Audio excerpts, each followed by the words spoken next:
Welcome back to episode 51 of the Grappling Growth podcast with me, Joe Testori.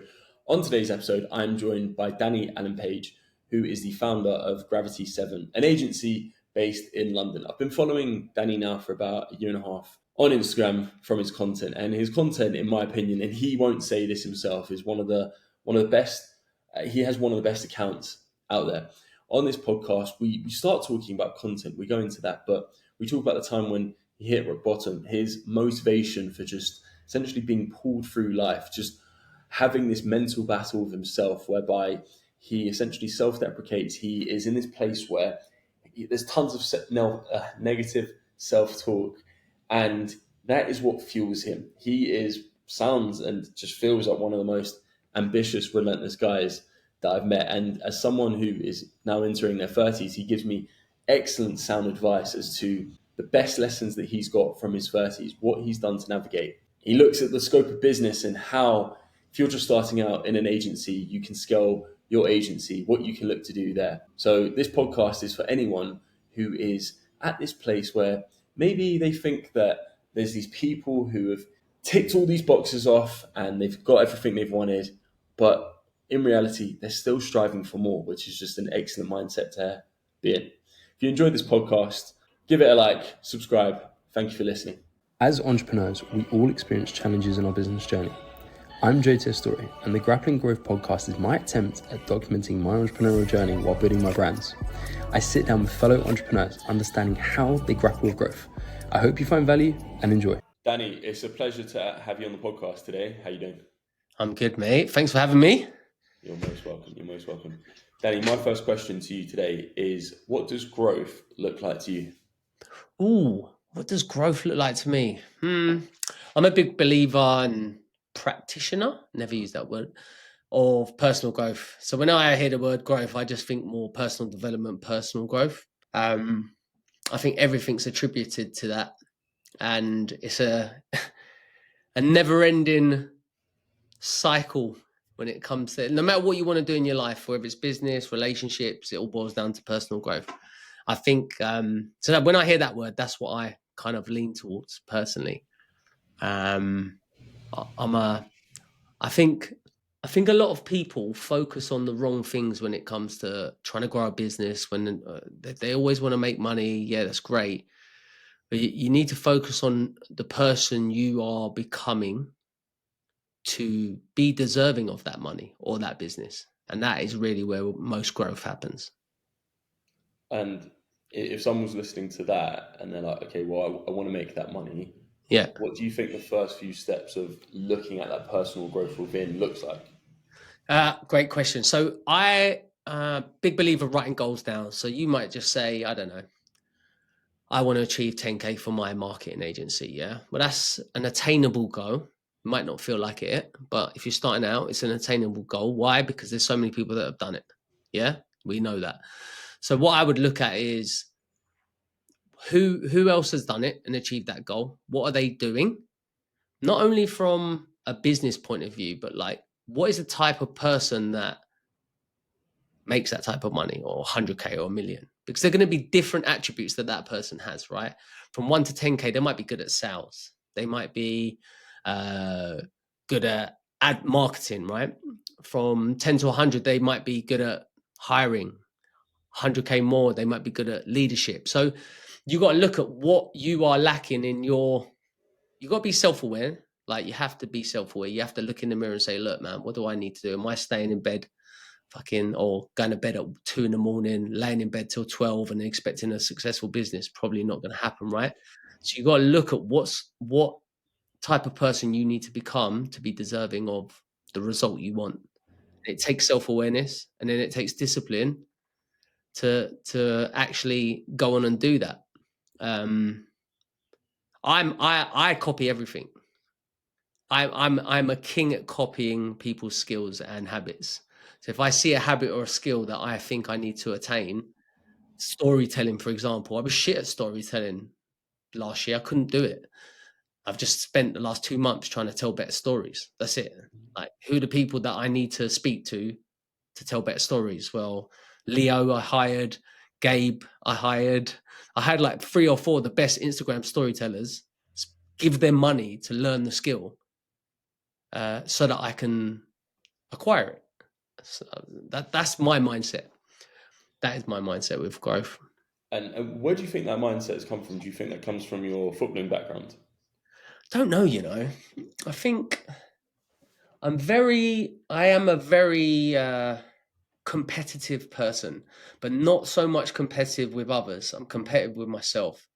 And I'm I'll be honest, Joe, mate. I lack belief. I worry. I have really bad negative self-talk, like awful. So I'm always trying to prove a point, mainly to myself. And it's a constant battle. It's tiring.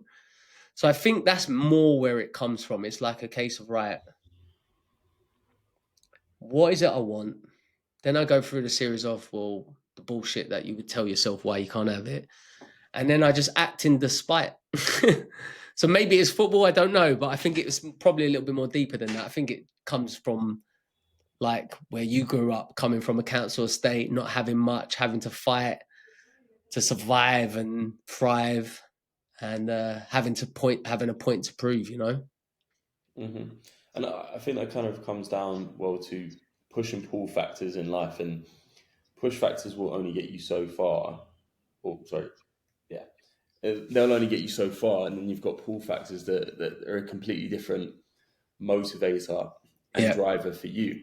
And you said something about you copy people, but I think fundamentally the whole world is copied, and I think there's this bit of there's a stigma, so to speak, with business of, oh, you've copied me. But if you look at sports, for instance, or we were talking about jiu-jitsu before this podcast, and it's the exact same as football.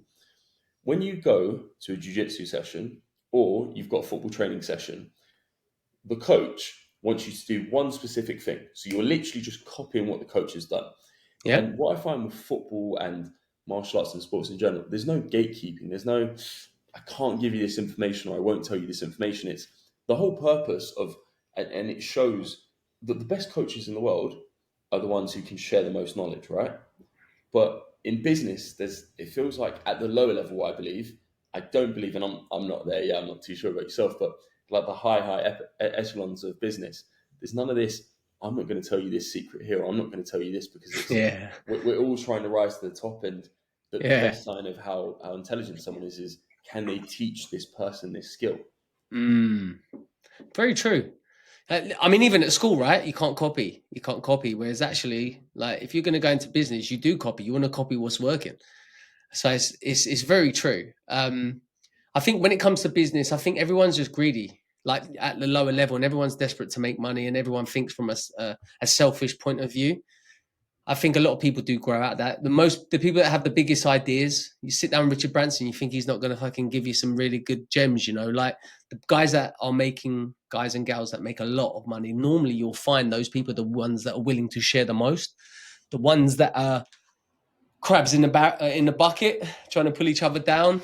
Yeah, that's probably the scenario where they're not going to want to, and they gatekeep stuff. I think this is why this era that we're going into now, where everything is being kept, even like sales funnels now, everything is being front loaded, all the value is being front loaded, which is a great place to be because then you start to see what really people are about. The problem that we actually face now is that anything can just be copy and pasted and read off from ChatGPT. So that's why building, I think, personal brand now is a good era, because if you don't have authenticity and people don't buy into your journey and what you're about, it's not about really the information anymore. It's about who you are going to get the information from, and making that right choice, which is, I think, is good place to be at. I think it's yeah. Well, if you can get on camera, but that is. Naval Ravikant, he said, if you wouldn't do business with someone for the rest of your life, don't do business with them for a day. And Mm, I've kind of got into this mindset at times where I've questioned, and I've worked with great clients and I work with great clients now. And I think to myself, why on earth are they paying me? There's someone who I know that's better down the road. But I think that really comes down to your point, and kind of looking at who you get yourself in bed with. It's the authenticity. If one guy's an arsehole, but he's the best in the world, yeah. it's like you see it all the time in football where a guy who's got a super inflated ego, he might be amazing. He might be the best striker you can find. But if that is counter-intuitive and productive to the team, Yeah. then you won't bring that player to the club. Look at Rashford now at Manchester United getting left out because of his attitude. It's like, yeah, it's given. He's got all the talent in the world, can't get into the team. My biggest and most favorite word, it always has done when it comes to content business, just trust. And I always try and front load trust in everything I'm trying to do. And that is just purely a mixture of things: experience, how you speak to people. I think a lot of people put on a show. I don't put on a show. Like the same way you'll see me on a piece of content, exact same way I am all the time. I have done in the past because I thought that's what I had to do to create content. I had to present. I had to be like Alex Hormozy. I had to be really clever. I'm not really clever. I'm just take relevant action based on experience that I have already in the past. That's all I do. So it's taken me 41 years to get here, right? So I wasn't always like that. I still do lack belief, like I say. Like I think that's a natural thing. It's just you have to act in despite of what you're, those thoughts. One of my friends, he used to work with me, and anytime I produce content, I'm just sent over to him like, mate, can you have a look at this? And he's like, yeah, it's good. Like I like the message of it, but he's like, I think you're trying to come across as too clever. And he's like, so why don't you just create the content the exact same way as though how you send me a voice note, how you just turn around and you just tell me something via a voice note. That's it. Yeah. And I really, really try to take that. So even now when I create content, I think I've got a very it's a bad habit, but I'm very good at getting away from the point and coming back to it. So it's just getting a bit more concise. So a few little things I do when I'm creating content is I just put my Apple Watch on, set a timer. So I'm like, okay, I'm conscious. I've only got this amount of time. Then when that hits, I'm like, okay, now you need to go home, regardless as to where you're at, and then maybe take another take. Of that piece of content. But I think another 20. That's what I normally like. No, that's a good that's a good tactic. Yeah, that's a good tactic. It's helpful when you have people like that can give you honest feedback. It really is, because it can get you out of a slump or get you out your own way. So yeah, it's good to find people like that. I was terrible on camera, like awful. I can't even begin to tell you how bad I was. But when I first started creating content, awful. But yeah, it's just reps and sets. If it's something you want to do, you just have to accept you're going to hate most of the content you put out until you get a certain stage of it. Even now, I hate some content that I put out. I'm like, oh, fuck's sake. And I just hit button. The fact that I hate it, I just press the button because I'm overthinking. Yeah, that's it. The thing is the way how I see it is like 99.9% of people won't remember the content you put out yesterday, let alone the video you did a year and a half ago. And if you like how I really try to stretch stuff out is 40 years time, no one's going to go onto YouTube and be like, oh, Danny produced that video on YouTube 40 years ago. You'd be like, hey, I actually don't care. Look at me now. Yeah, it's but in your head, it's a big thing, right? That's why I set a goal last year. And I was like, right, I'm going to get back on my content game. I'm going to do the 90-day sprint, and I think I fucked up after like 6 days. I was like, what the fuck is this? I was like, I'm looking at it as a quick result. I'm like, why? Like, I was like, I'm going to set a goal of 500 posts. That's it. I'm going to post 500 times. And then after 500 posts, I'm going to look back and go, okay, where am I at? That's it. It changes the way I see what content goes out, because now it's about volume of content, not so much. Don't get me wrong, I'm not going to send out shit, but it doesn't mean that every video is going to matter. Well, how many videos are going to matter out of 500 posts? Like the truth of it. So let's get the volume going. And that's when you do build trust, because you're consistent with your message. You're consistently adding value. You're consistently showing up as yourself. And that's actually what really builds trust. If you're doing that over time, if you look at all the best creators or the ones that you follow, that's what they're doing. Consistently putting value out over time. Not every video is a fucking home run. It's never going to be like that. So yeah, that's how I look at it. And as well, I think if you look at creators across the board, they pretty much just harp on about one or two of the same narratives, and they just package it up in different ways. Yeah. And the way how I think of it is, I think it was Bruce Lee said, "I fear the man who's practiced the same kick 10,000 times, then one kick, or sorry, 10,000 kicks one time." Yeah. Hormozy, like, if you were to use three words to describe him, it would probably be resilient, gritty, and just disciplined. And his message is all about, don't listen to what anyone else says. Just keep on working on the brand. Like, uh, go after the girl, go after the business. It's the same message, Yeah, it and is. it's all about consistency. Whereas if one day he was talking about, oh, I'm playing paddle today, and oh, I'm doing this, it's like, and then if you see him, I remember he posted this photo probably about 2-3 years ago, where it was him and he went fishing, and he's like, I've done something else, and everyone, like, they kind of lost their mind. They went mad. They lost their shit. Yeah, that's it. But I think if you relay it back to sport, before this podcast, I went over your Wikipedia, and I was looking at the summary, and your description as a footballer was he's one of the most reliable right backs in the league. It's like you get that reputation as that because if you were there and you try to, like, get all fancy and you try to play like a centre attacking midfielder or a striker, be like, well, no, you just want to be the best right back in the league. You don't want to be, maybe the goal was to be the best player, but first you want to be the best right back in the league. You want to be the best player in your position, and then you can look at the rest. And I think everyone wants to be the best in the world as opposed to the best in their position. Yeah, it's true, man. Very, very true. I think it depends. I really think it depends on where you are at and this is where self-awareness comes in, because we're all playing a different game. We are all playing our own game, right? But what we do is we all compare games with other people.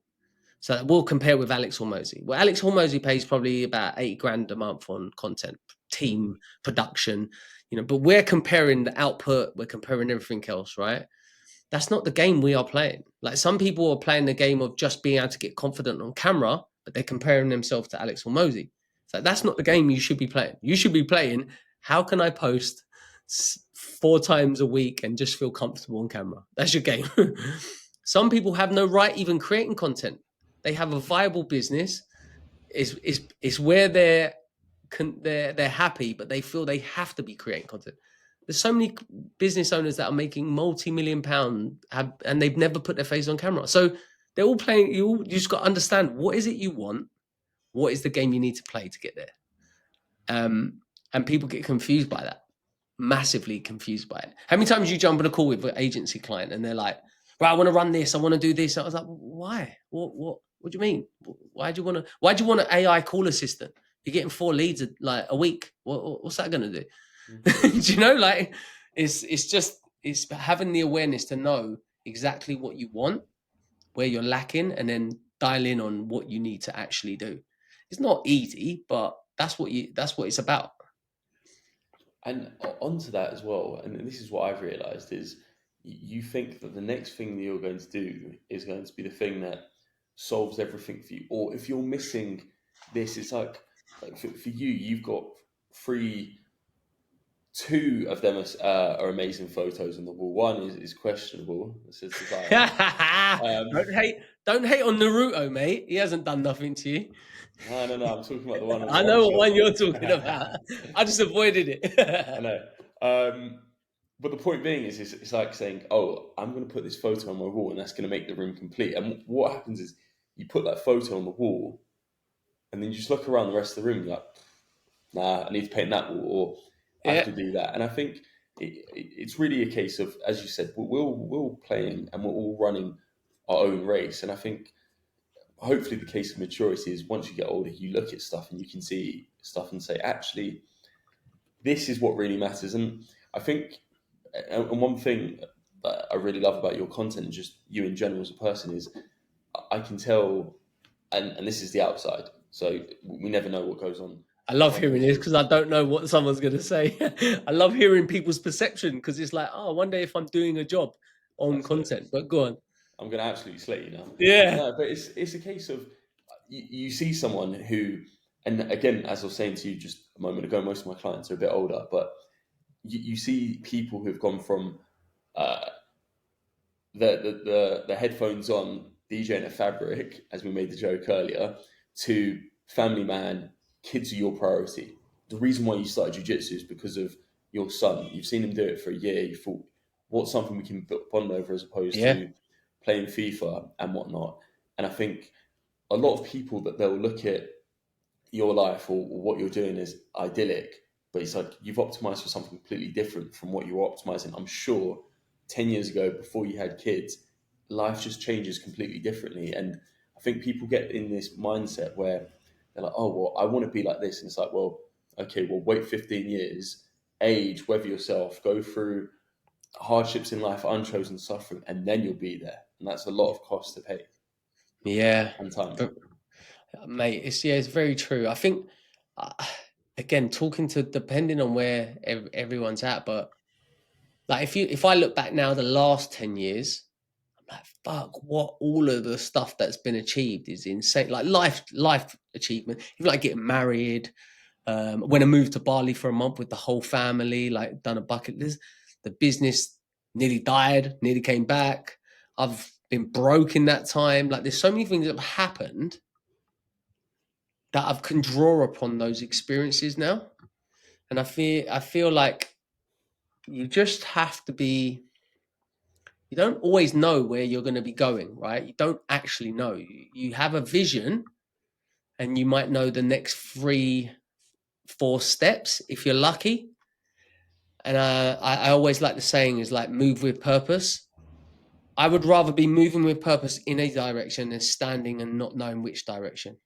So I'm a big believer with move with purpose. So like right now, my gut is telling me to create a content studio like the London has never seen, do media days, get a brand there for one day and we can create 90 days worth of content. Like my gut is telling me I have to fucking do that. I do it on day shoots, but I want my own studio, podcast. That's a fucking huge commitment. That's scary because it's like, well, I've already got this agency. What does that look like? But my gut's telling me that I'm going to do it. Could fail, could fuck up, could be great, could be an addition. Don't know. I know I've gone off a tangent there, but I wouldn't have been thinking that 3 years ago or 2 years ago. So it's now I'm like, right, okay, what's the upside? What's the downside? Either way, I'm going to move with purpose. And I'll just start planning it out. I'm actually going to create some content about launching it in 100 days just to make myself do it as like additional accountability as well. I've said it here now, so if I can have to. There we go. We'll ring the bell. I think that's so cool, and I think I'm very of the same way inclined as that, where I turn around and I say, for me, I'm very much of the case of if something is a revolving door, if I can come back in and out of it, even if I lose a bit of money, then why not try it? Because it's probably the thing that you're turning around, sitting down to your wife, saying, "Ah, you know what, I want to do this idea." And she's like, "Danny, just do it. I'd rather you do it than you go on about it." And it's you hear all of these like crypto bros like, should have gone into Bitcoin here or should have done this, and it's like, well, if you just had a bit of balls at the time, you would have done it. And that's pretty. And the way how I really think about stuff is the decisions you're looking to make are 99% of the time on the other side of courage. Just saying to yourself, you know what, I'm going to try. And I think where people get really scared is when money is involved, and when there's like this external perception of, oh, I failed. And when you drop that ego and you don't care, it doesn't matter. And it's like sports for me is one of the best ways of getting this feedback loop in, because as you were saying, you're there with your friend doing jiu-jitsu last night, you get choked out. It's a 4 minute feedback loop. Yeah. You probably get tapped out 3 times in 5 minutes. It's like, Yeah. okay, well, My back's still great hurting. feedback loop. No, you're right. I'll tell you a story, yeah, funny about that, like identity. Because what happens when you get a result in anything, let's not deny it. When the older you get, the stakes do get higher. You get kids, you get responsibilities. So you can't be knee jerk with decisions, right? But I was a high income earner. I was doing like sales before, high ticket sales, and I was making a decent amount of money. I thought I was the bollocks. Yeah, I'll tell you a story about identity and ego, right? So when you get older, the stakes get higher, and I was at a point in my life where I started doing high ticket sales, and I was earning good money. I was earning like 10 to 15K a month, money I'd never seen in my life. I had an R8, massive house, Harley Davidson, Rolex watch. I thought I was the shit, right? All I was a glorified salesman, I'll be honest with you. And then the company shut down, and I had no savings. All I had was costs. I just had like outgoings through the roof. I'd earn 10 grand and my outgoings will be 10 grand and one. Like I had no money every month. I had an R8, I couldn't even put petrol in it. That's how ludicrous this was, right? And I had to sell absolutely everything. Anything I had, and I had little, I think like 2 grand left to my name, and I had to buy a car, obviously. I had a 1-year-old daughter, just less than one. I had to buy a Ford Focus with roof racks. And I was driving a month before, I was in this 5-bedroom house, all of this shit. And then I had to sleep at my missus' mum's house with a 1-year-old and a Ford Focus and no money and no job. And I was just like, fuck, this is crazy. Like how things can turn. And the ego of having to like start over, thinking you had all of this and then going again is actually insane. And that's how I got into marketing. I actually got into marketing at that point. And all of my other friends that stayed in that industry are still kind of, some of them have gone on to do great, some of them not. I actually changed the whole career that I was focusing on, learned a whole new skill just to survive in that period. But when I say my ego took an absolute battering, my identity, like what everything I thought I was. Well, first I thought as a footballer, that went to shit. Then I thought I was this like great salesperson making all this money, that went to shit. So you do take these batterings over time, and they're good for you because it means you have to change and act. And I'm a big believer of like burning the boats. Sometimes people burn the boats for you, and you have to do it. Sometimes you burn your own boats to make sure that you're going to go on and commit to that change and you move in purpose. I never knew I was going to have an agency. I just knew that the people that I sold leads to or was buying leads learned about this thing called Google. So I just learned Google Ads. I just sat on the phone with them. So yeah, I've gone off a tangent there, but you've got to have a direction and just act with purpose. So would you say that was your rock bottom moment then? I've had a couple. That was one of them for sure. That was definitely one of them. I had another rock bottom moment when my agency, quote, COVID, not too long ago, when my agency was doing really well. We had a lot of fitness gyms, like F45s. We had loads of them all over London. And then COVID hit and we lost like 95% of our clients. And again, like I had my kids in private school. I was struggling to pay the fees. That was rough because the embarrassment of having to try and take my kids out of school and stuff like that. And then again, luck, who knows? Gary V, I read Crushing It, Gary V speaking about getting on camera, building a personal brand. And that was the moment I decided to build my personal brand, teamed up with Dane Walker. He started doing carousels. So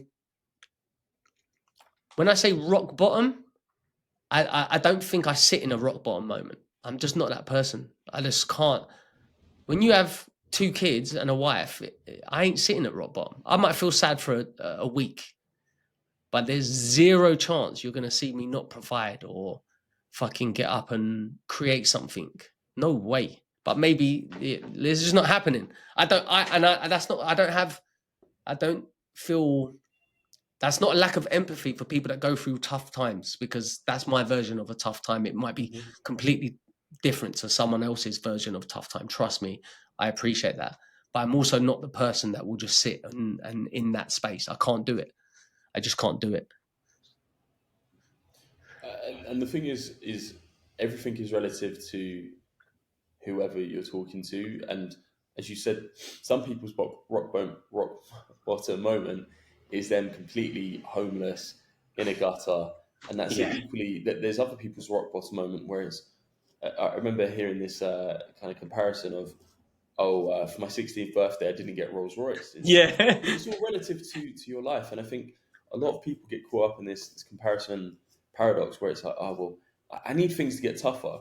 And I was just curious to kind of get your take on if that was it for you. And I think one thing I would like to know. Now, I guess this is a bit of a deep personal question, which No, maybe tell me. you haven't even thought about, because it's one of those things that you don't think about until someone asks you. But do you think that moment where you kind of lost everything, you're a high flyer, just a city boy, so to speak, you're making the money, everything's good, went into that moment where you're sleeping on your partner's mum's sofa, which I don't think any man really wants to be doing. You feel like you got your tail between the legs. But do you think there's anything mentally that's kind of just in the back of your mind, like a little bug that's still kind of giving you something there, which is saying you never want to get back to that point? Or do you think that's affecting you in the sense of you're in this place where it kind of just burns a little fire behind you? I think at the time it probably did.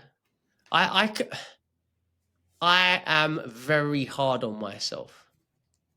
I only know the stick. I don't know the reward. You know, you're talking about push and pull goals. I only know the I don't know which one it is, the pull of the goal or the push. I only know the push. I only know the stick. I don't, and that's not because I'm hard or I'm alpha male. I genuinely don't. Like, we could be sitting here, right, and you could tell me how great I am at this and story, whatever it is. If you say, Dan, I think you could improve this here, I'm gonna go directly to the place where's the negative or the critique. It's just the way I am. I don't know what it is. So I'm always creating the stick in my life. I always create it. I'm always looking for the place where I'm going wrong. I'm always looking for the thing that I can improve. Have So I you, don't. sorry to interrupt, have you ever looked at where you think that comes from? Have you ever been critical and tried to look at it? I hired a therapist. I hired a therapist, and without going into too much, I mean, I ended up sacking her anyway. But the reason why was I she was trying to bring back all this. Like my dad wasn't around as a kid. Yeah, I was like the second family. He had a bit on the side.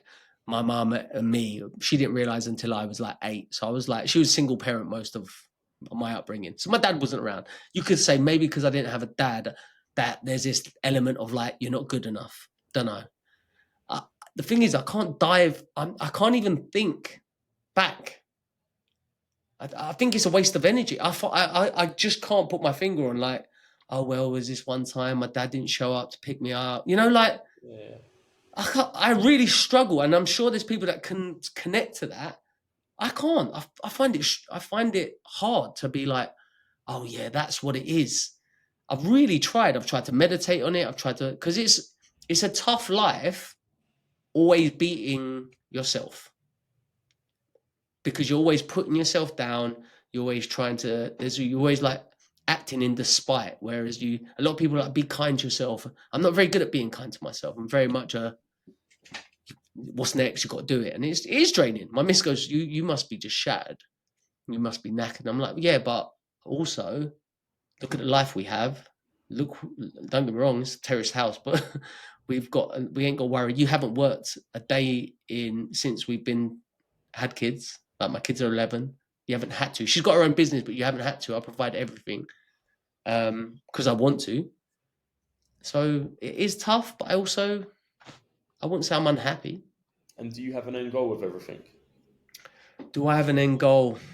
No, not really, mate. I'm at my happiest when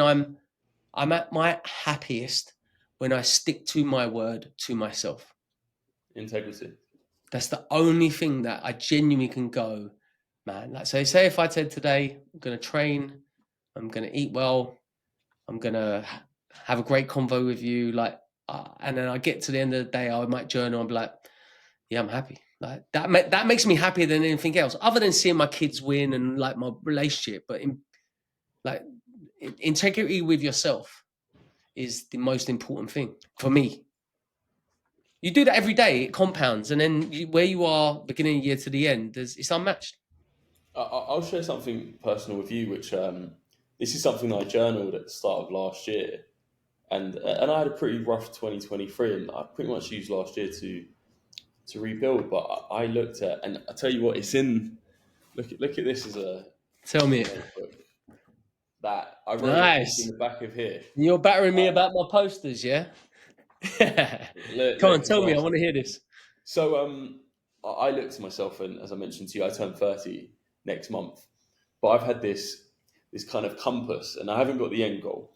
But I said, who is the man I want to be by 40 years old? That's the age. And I guess indirectly, I'm going to ask you for some advice because you're just over 40.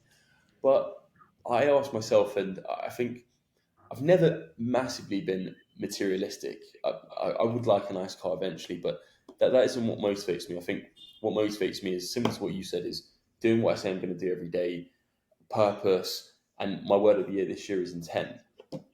But I ask myself, who is it I want to be? Not what do I want to have? I'm not going to judge myself based off, oh, you've got this house and you've got these assets. But I said, above all else, by the age of 40, and I tried to make it just over 10 years, is I want to be a noble, honourable man. And then I asked myself, what does that look like? What does that mean if you're that person? It means that you're reliable to the people around you, you're consistent, you've got, my biggest value in life is integrity above all else. That what I say I'm going to do, I can stick to that. And I think I've tried to move away from these like altruistic goals of the things that you have to, if I have that in myself and I have that peace in myself, then nothing else really matters. And hopefully by that time I've got my own kids and partner and whatnot, and all of those things are sorted. But to the core, that is who I am. That's nice, man. I like that, bro. I think, listen, you are that now. You probably are that now, right? Let's face it, yeah. But again, it comes down to self-awareness. Like, what are your motivators, and what and again, like, I find it. I could tell you a million things I don't want. But I could struggle to maybe tell you like 15 things that I definitely want, whether it's material. Like, I really struggle with it, right? So whenever I set goals, like if I set a revenue goal for example, wishy-washy. Like, I want to do, like, I want to get a 3 million valuation for my business, right? It's thin air, man. Like, why do I want 3 million? Is it an ego thing? Like, what is the point? Like, in truth, I have everything I want. I've got a car, my kids are healthy. They're not today, they're ill, but like, I've got all of that shit. So you do kind of have to gamify some of it. You do sometimes have to gamify some of this shit. Right now, I don't know what exactly that I want. What is the end goal? I could list you some things that would be nice to have, but is it going to make me a burning desire to get out of bed and fucking go for it? Probably not. The thing that's scaring me the most at the moment is I'm 41. I'm halfway through probably my life. That is fucking scary. That scares the shit out of me. So my main thing right now is all the things that I procrastinate on, i.e. content, YouTube, all the things that I know I want to do, I have to act on it faster. That's all I know. Like, I had to make some difficult decisions with people that I hired, and I'm terrible for sacking people and stuff like that. I had to sack them because I have to become this person quicker. That's what is a crazy thought. So I think your goal, what you're saying, is great, but I also think you're probably there already. That's in a terms very of interesting take. And when you said it, I was like, I really need to think about what you really meant by it, by myself. I think you're probably that noble man now. Like, I can imagine you probably are. It's just, you need to tie some tangibles to it. That's a very good point. Or a vision of what it is. And you might say you ain't been material, but you might be like, I'm in this type of villa with this. I know you're kind of wherever you are, but I'm in this villa, my wife, my kids. When I was a footballer, I never really thought I believed myself to become a professional footballer. I somehow lucked out and I got there. Even when I got there, I didn't believe in myself that I was good enough. And the thing that I only ever wanted to have was a family and be like a dad. That's what I wanted. And then it wasn't until recent, I was like, fucking hell, I've achieved what I wanted in life. Really. So all these other goals that have come, and the R rates, the money, they've been great because I've achieved them and I've attained them. But they were sometimes other people's goals that I just latched onto. Our Rolexes, and I want that. He's got it. Why can't I have it? And I attained it. I earned more. Game, isn't it? Yeah, I learned more. I gained skills. I acquired the material things. I learned lessons. There's no harm. That's fine. But then I also learned, oh, actually, that's probably not what I actually want. So, What? talking about lessons, and this Yes. was going to be my follow-up question, and you kind of delved into it. What would you say are a few of the biggest lessons you learned throughout your 30s? Ooh, 30s. Love that. Wait, let me think. I've got a bad memory here. The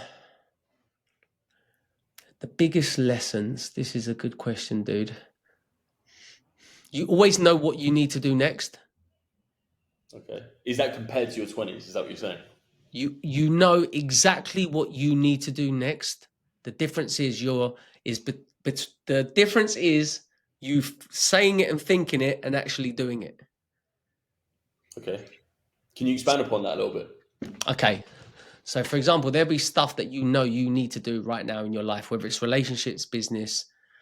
Let's take getting on camera just as an easy one. You know you should be doing more content. It's going to help guide your, I don't know, your personal brand. You could sit on that for months, not do it. And in my 30s, I spent way too long. I spent all my life, but in my 30s, the beginning of my 30s to the end of the 30s, I shortened that gap between thinking and feeling like I've got to ask people and get coaches and all this shit. You know exactly what you need to do next to get to your next level of growth. You just do. And you'll probably pay someone to tell you to do the exact same thing you fucking knew you should have done. Mm-hmm. So what I'd say to you is lean into that. Okay.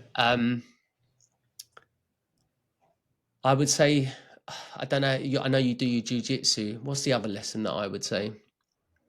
I wish I'd spent more time with my kids growing up and not trying to hustle. But I had to hustle to keep them having the things that they had and what we needed. I could cry if I speak about that, so I can't even. But I don't remember the first 2 years of my son's life, really. How do you strike the balance? Because my dad said the same to me. He said, "My he's like one of my biggest regrets is I've missed the first 7 years of your life, but then it's and I haven't done that yet, so I can't. I mean, you two could probably have a great conversation on that. But how do you strike the balance? Because you want more. Like I'm sure everything you do right now is for your kids.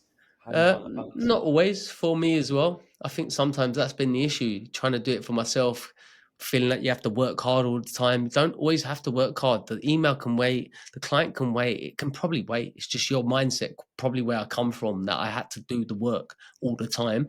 Yeah. So I definitely could have dialed that back. My wife, I worked that hard. My compromise is this: I knew I could have dialed that back, but also I put my wife in a position where they had her all the time. So that was my compromise. Well, if I'm not going to be here, they will be here. And when I say not here, I'll go in. I might just get home late, right? I'm with them all weekend still, but that was my actual compromise of. But what I wish is before I had kids, to create the room to be able to do that. Like I wish I had the foresight to actually create the room to spend time with them, go and see their shows, go and do all the things that I can do now. Because at the time, Does that come down to when you say create the room? Is that financially or in your time mentally? financially, Where yeah, you've always said financially about that? boundaries. Like back then, every penny was to go towards living. Right, I had to survive. So I'm not every client message, every call I'm having to take. I think because that's going to make a difference. It probably didn't, right? So I would wish I was in a financial position, or the business was in a position where I could step away from it and it wouldn't be detrimental. So I definitely think 30s, if you're having kids, definitely. And again, these are not even work related, mate. I would have worked less and had more fucking. I had loads of experiences, but I wish I'd had more experiences, just me and my wife, for sure. What are your top three experiences, if you can think of off the top of your head? What to go and do them? No, that you've done so far. Bali was insane. So I'd done a bucket list trip to Bali last year. We spent a month in Bali traveling around as a family. I We saw done that. like, That looked unreal. oh, it was so good. Done business. Like, I was like, if I'm doing that far, I'm getting business class there and back. We went all in, man. It was a big I trip. saw you took the kids to Fins as well. Fins, we was partying in Woo, Fins. woo. We was going for it, man. We went to the jungle. That was sick. We've done a few ski trips that have been amazing, but we just haven't traveled together a lot. As a family, we've done loads of family trips and stuff. So I wish I had done more trips with just me and her. Because when you have kids, they become the priority, and then your relationship separates. So make sure. I wish I'd done that, really. And then what else? Is there one more? Have I got to give you another? Is that enough? If that works for you. Yeah, I do think from a business point of view, I genuinely do think, and it's the same thing as what I said before, is like, you know what you got to do next. It's just acting upon it. Acting upon it. I mentioned to you that I have a word of the year for every year. My word for this year is intent. It's just, and literally in my journal here, it's not as bad as that journal. It's a lot nicer, the little 6-minute journal. But every single day, I write down my revenue target and the word be intentional or intent, or just underline it. And every day I just look at and I say to myself, similar to what you were saying, and I think this falls in line with, and similar to what you were saying, you are that person already of being a noble, honourable man. Yeah. So I try to put pen to paper, make it tangible, so I can look back and say, am I being that person that I say I want to be? Am I being as disciplined? I said to myself, I'm not going to eat refined sugar until April. So if I don't do that, then yeah, that's the proof that I say that I'm not going to do this, and I don't do it. So yeah, I've achieved that goal. I want to ask you, do you have a word of the year for this year? No, I was just thinking that as you said it, I was like, what should my word of the year be, Joe? I think for me, right, like even what you said there, in my 30s, I would have been like that and been non-negotiable about those things, right? I guess I give myself a little bit more leeway in a sense that I will have a lot of things that I know I want to achieve in a day, habits, and I'm happy with it being 75% every day, full. I used to 80% more. That's what I use now. Ah, nice. Okay, so cool. We're there. Yeah, good. So I think for me, the biggest word for me is presence this year. As you were saying that, lack of presence at home. I'll take come out of work, go indoors, not be present, or be thinking about something else while I'm doing this task. Like presence is a really big thing for me this year. Other than that, mate, I'm fucking boring, bro. I just do the same shit every day, and I love it. There's like New Year's resolutions. I don't do none of that shit anymore. I just do the same shit every single day. That's it. And it sounds boring to others, but that's it. That's all I do. My missus is like, don't you get bored? No, come in here. I love it. It's my office. Like I'm at the end of my garden. I go to the gym. I see my kids more. I eat lunch. That's healthy. I go jiu-jitsu in the evenings. What else do I need? Like, what else do I need? Nothing. The business could be bigger. I could be making a lot more sales. I could have millions more clients. I have a huge office and team. I could have all of those things. But I know some moment I do that, something else is going to compromise, and I'll probably see my kids less. So, and that's probably why I'm reluctant about this content production place. It's because it has to be self-sustainable without me being there all the time, because otherwise it's going to take me away from the things that I know I really want. Mm-hmm. Mm-hmm. And I really resonate with that as well. And I was talking to a friend who said, "Oh, bro, you must be living the life in Colombia. Like, what are you up to?" And I was like, "It's literally I rented this Airbnb, which for me is perfect. It's a studio. It has everything that I need. Yeah. I've got literally 3 coffee shops here. I've got a gym 2 minutes around the corner, jiu-jitsu gym 10 minutes around the corner. I have everything. Yeah. And I'm just working. And for me, this is perfect." He's like, "Oh, well, that's a bit boring." I was like, "Look, for you, if you want to go to South America and you want to see all the sites," and I've been very fortunate. I've done Australia, New Zealand, Southeast Asia, Central America. I like going around seeing stuff, but it's like, I know the chapter that I'm in life right now, I would rather change my environment, be by myself, work, just meet local people, try to learn Spanish. And for me, if I can go to bed, and I'm like, last night I went to bed shattered. Yeah. And I was like, that's it. That's a really, really good day for me. Just Yeah, man. That's perfect. I want to ask you, so you spoke about the moments in business where you felt like quitting, so we won't kind of go into that. That's the question I asked you mention those points. On a more sunny perspective, what are your top 3 business book recommendations? What books do you think any entrepreneur needs to read? Or any entrepreneur. So biggest skills, I can only think about skills that I've learned, acquired that mean the most. And so selling is one of the biggest skills that I think you can acquire as a human. Absolutely. A book that no one has ever read, and I always recommend is I'm going to write this down. what is this? It's here. Let me get it. Can I get it? Yeah, go for it. It's this one. You can't teach a kid how to ride a bike at a seminar. I've never heard of it myself. Who's This it by? book here is unbelievable. It's by, I don't know who it's by. David Sandler, John Hayes. Sick You book. can't teach a kid to ride a bike at a seminar. Okay, I'm going to write that down. That's a sales book. So that's the best sales book that you can read. I think I'm trying to give you ones that are not so generic. What other books here? No, I wouldn't say that one. I mean, look, $100 million offers for me is it's a game changer for people that don't know marketing and sales. So I think that one is a given if you're going to do online marketing. And then you've got E-Myth.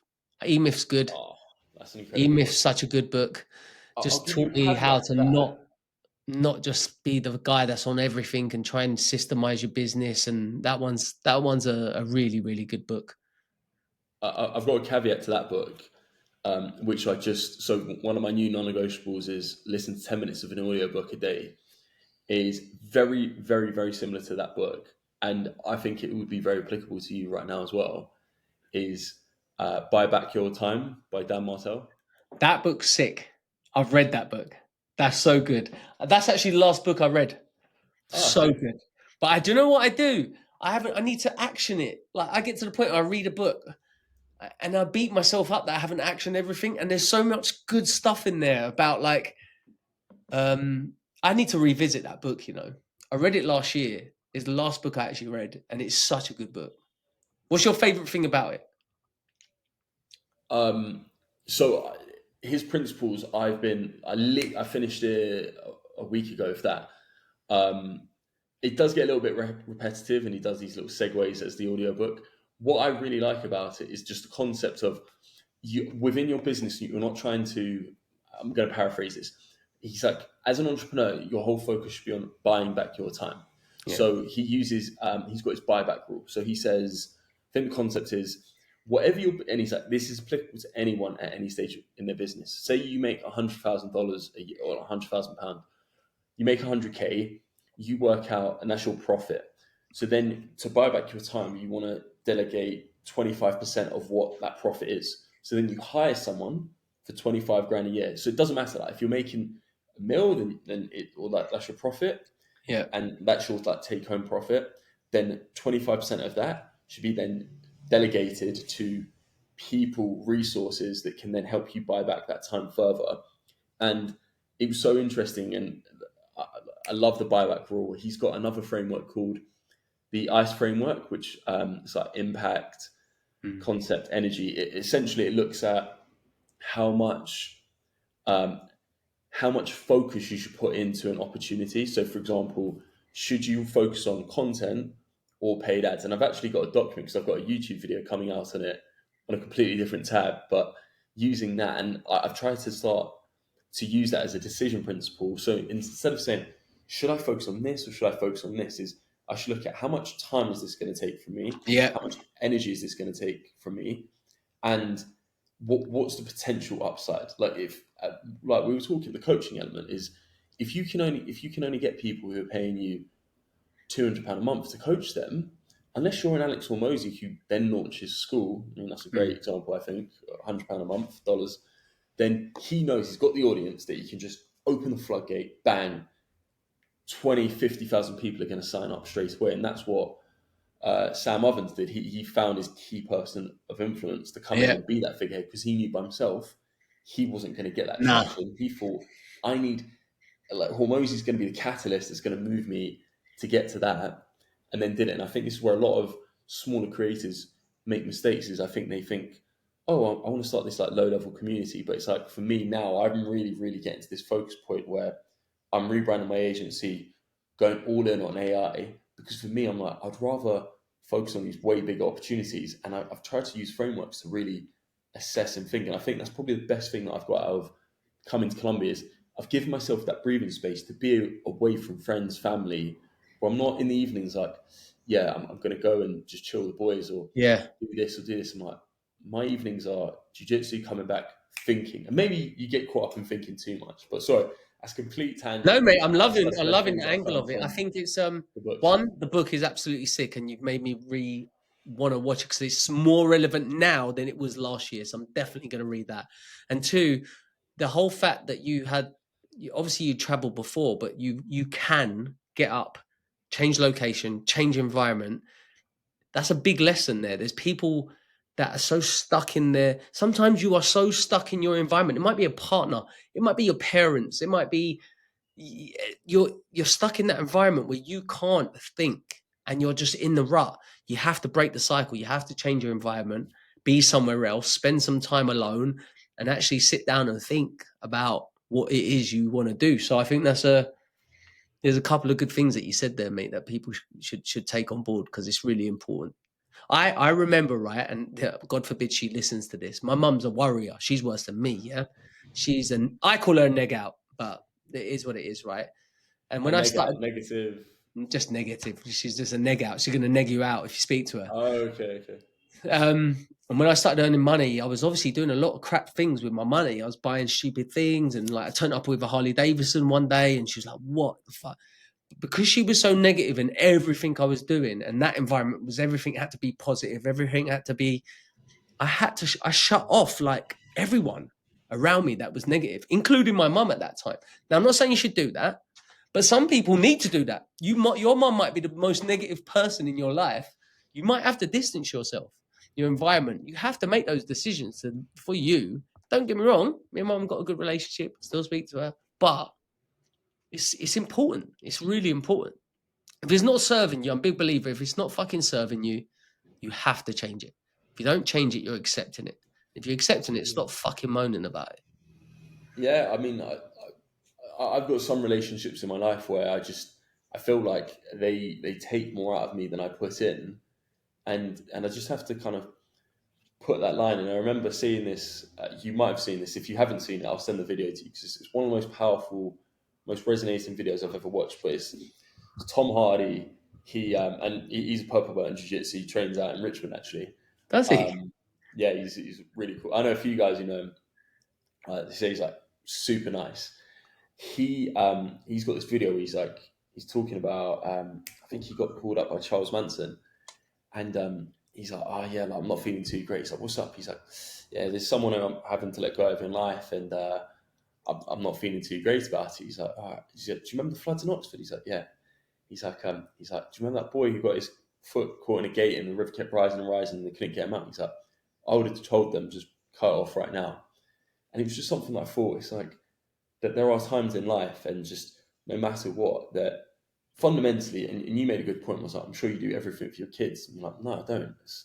At the end of the day, we've got our own lives, and hopefully we get to the age of 80, 90, 100, depending on what you want. And that's it. And you need to optimize for yourself, your own health, happiness, and obviously health and happiness of those around you. But if that's not befitting to yourself, then what's the point? Yeah, some people see that as selfish, man. I will tell everyone I'm very selfish. Genuinely, I am super, super selfish. But I'm also very selfless. Like if you come to me and need my help, provided I know you genuinely, I will help you. But you have to be selfless. So yeah, selfish, big time, massively. And I've got no problem being selfish. I actually quite like it. Doesn't mean I'm not helping. It doesn't mean I'm not willing to give value. But I also, if it doesn't serve me, my family, or my direction, like you've got all these people that are servants, but then they're unhappy because they're giving their self away. They're pouring from an empty cup. Mm-hmm. Fill your cup up first, and then you can pour into others. And that's what I'm a big believer in. I couldn't agree more. That is really how I try to think. And I think another really good book and just a perspective is, are you familiar with Dr. Gabor Mate? No. I'll send you a video after, but Yeah.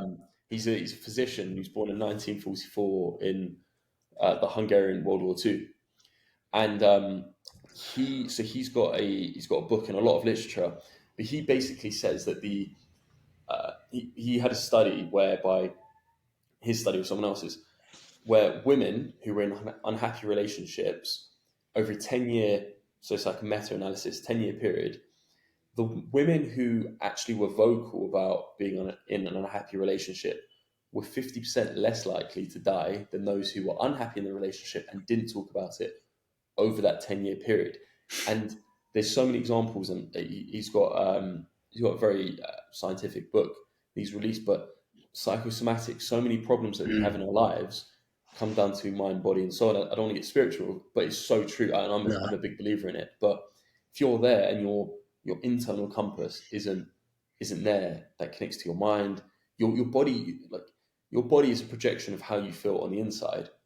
And I think there's so many people who just go amiss, but a lot of this literature looks at, if you don't have things sorted out internally, then it doesn't matter. Like, you can try and he says some of the sickest people in the world, who are physically sick, are mums, because they spend so much time making sure that their husband, their partner is taken care of, Yeah. their kids are taken care of, and the mum has just been left there to the side because she's focused all of her time and energy onto everyone else. Yeah. Makes sense. Makes a lot of sense. I believe it. I believe that for sure. Really interesting stuff. Danny, I've got a question for you from the internet. It reads, a fellow entrepreneur asked, and I'm really curious as well, because I'm always looking at how I can work on these two things. How do you go about starting an agency and producing content of high quality storytelling? So I guess starting the agency, looking to scale it efficiently. Yeah. So listen, I'm a big believer only talking about what I know, and I can only talk about what worked for me when I started my agency.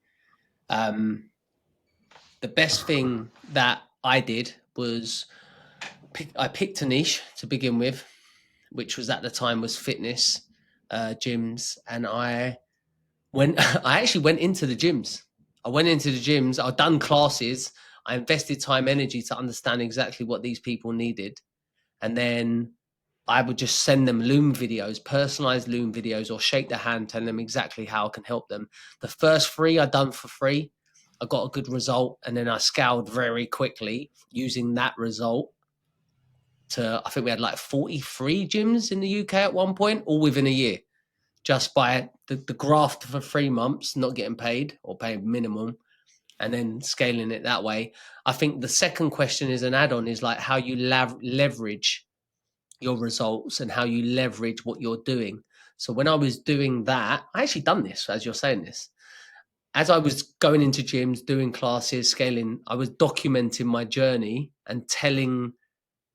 It wasn't high quality, but it was telling the stories of these gym owners need, pain points, and actually getting out and doing things rather than just sitting at home as a keyboard warrior. That's what I didn't do. You can't define high quality. What is high quality? High quality might be the value you provide someone. It doesn't need to be high quality imagery and videos. A gym owner might not care how quality your video or camera is. They might care that you know exactly how to help them increase show up rates for their intros. So high quality is not as important. Quality is in value and trust. Yeah, it's perspective. So that's how I would do it.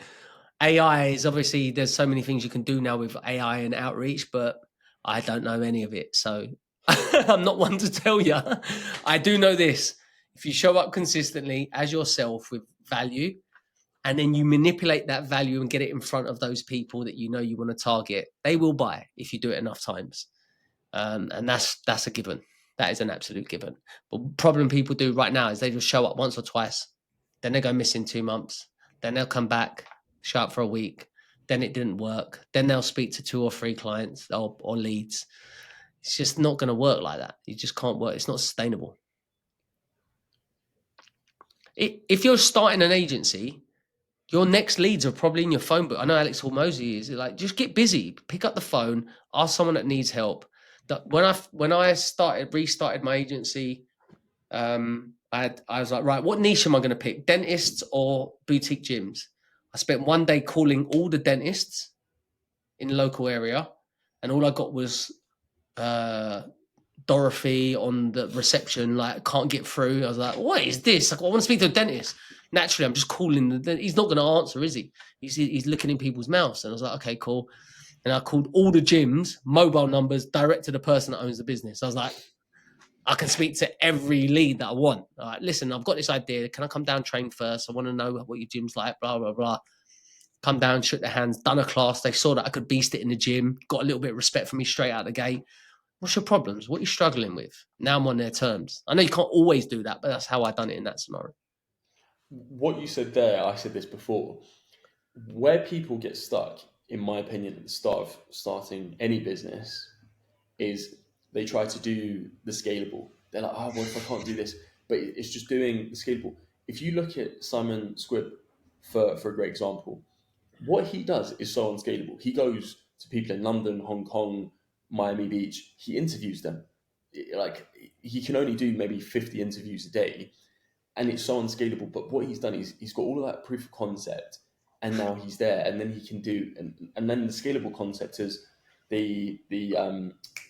not the dash cam, the Ring doorbell, Yeah, in Twickenham at the staircase, and now, like, he went to that level, and now he's doing Richard Branson's hotel, the Virgin Hotel in central London. madness. So if he was like, oh well, I need to do the thing that's scalable, so I need to get a Ring doorbell in Richard Branson's place.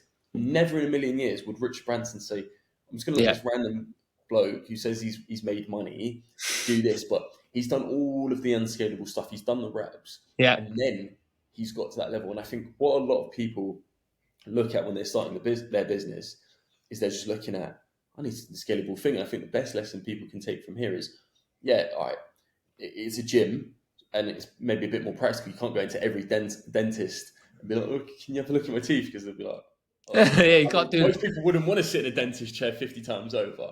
But the point is there's so many things people can do.